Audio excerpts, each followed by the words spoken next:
Hey guys, how's it going? My name is John, and this is a demonstration and walkthrough of some code I wrote, a program I wrote called Console Login. So this program, I'll go ahead and click on my repository real quick. This program I wrote to teach myself C++ because I've never tried it before.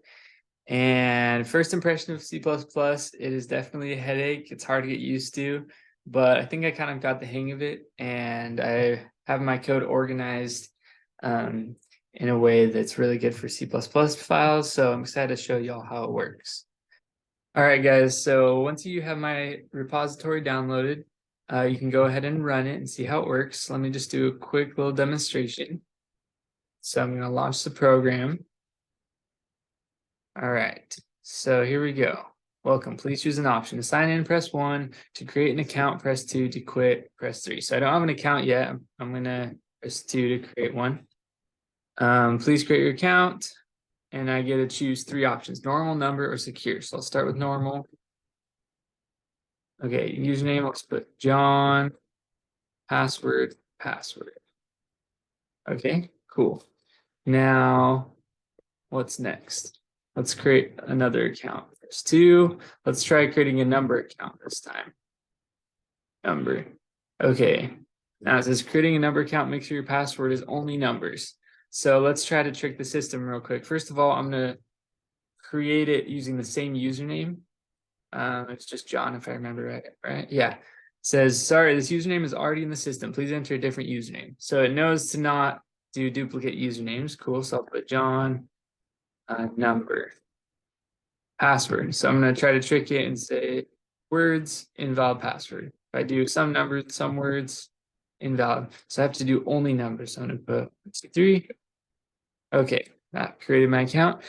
All right. Okay, let's try to create the last account, which is secure accounts. All right, secure. And creating the most secure account, your password must include a number and a symbol, one of those 5 symbols. So I'm gonna enter my username, John Secure, password. So let's try to trick it. Just John 1. No. So I have to actually do it right. So I'm gonna put John 1 exclamation point. Okay, it's got a number and a symbol, so we're good. So next, let's see. I don't want to quit just yet. All right, let's sign in. Well, first let's show if I don't get the right username and password. So if let's say Bob 555, invalid username and password. So it doesn't work unless I have the one that I entered in. Now, I don't remember any of the ones I made. So I'll show you guys a secret to my code. If you press 4, it does this. You chose the secret developer setting to display all usernames and passwords. Cool. So John Pass was the first one. So I'll try that one. Okay, let's sign in with 1. Username was John Pass. Now it says logging in. And there you go. And then it ends the program. And then I'll just show y'all that it does quit as well. If I press 3, I just want to quit, press 3. So there you go. That's kind of a little run through of how my code works. All right, guys. So now let's walk through the code quickly. C++ is a little different than other languages I've tried before. Usually with other languages I'd have my main file, which is where the main loop goes, and then I'd have some extra files where I'd keep my classes, right? Well, in C++, you need a third file type called a header file, which is right here. So each class I created needed a header file and a C++ file.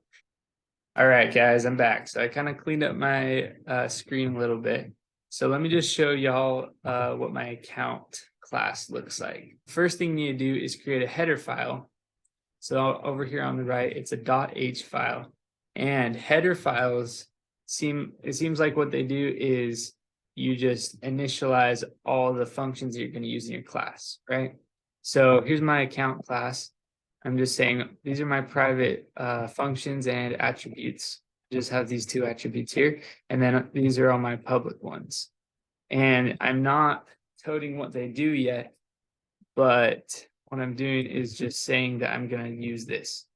All right, and then here on the left, we have the implementation. So you'll notice on every single function, we have to have the class name before it. And now I'm just defining what each one does. So for example, this is the constructor, right? If you initialize an account with the username and a password, it's just going to set the username and password. Okay, guys, so here's my main loop file. I'll just give a quick overview of how it works. Basically, in this block, we get the user input. Whatever the user inputs, I'll check what it is. If it's a 1, we're going to log in, and this block of code handles the login stuff.